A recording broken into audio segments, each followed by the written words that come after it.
भारतारि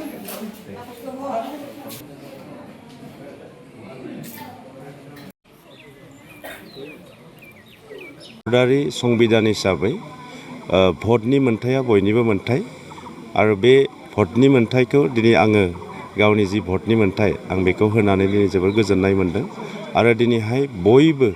गावबा गावनि भारतारि संबिधान हिसाबै भारतनि साफ्रोमबो सुबुङा दिनै गावनि पसन्दनि जि पार्टी बिसोरखौ दिनै भट होनानै भारतनि संबिधानखौ रैखा खालामनायजों लोगोसे मोनसे गुन गोनां सरकार दानायनि फारसे बिथांमोननि जिखिनि नोजोर आरो सरकार गुन गोनां सरकार दानायाव बिथांमोननि जि बिहोमा बे बिहोमाखौ दिनै बिथांमोना गासैबो भारतनि बा जोंनि जि दिनैहाय आसामाव जोङो सेकेन्ड फेज इलेक्सन जादों बे इलेक्सनाव दिनै बिथांमोना गावनि जि बेसेन गोसा भट बेखौ होनानै दिनै फोरमायदों। जोंनिया फार्स्ट फेज जि इलेक्सन आसामनि बे इलेक्सनावबो गासैबो जोङो दिनै सरकारनि फारसे रायजो राजाफोरनि भट होदों। सरकारनि दिनै आसामनि मुंदांखा गिबि मन्थ्रि जोंनि डक्टर हिमन्त बिश्व शर्मानि फारसे जि रायजोफोरनि जि मोनसे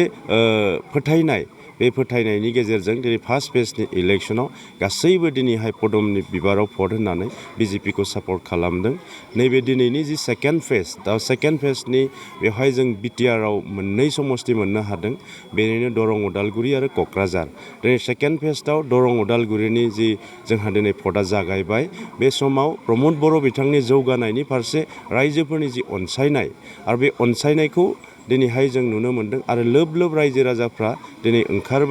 ओंखारबोनानै दिनैहाय गावनि जि प्रमद बर' बिथांखौ जि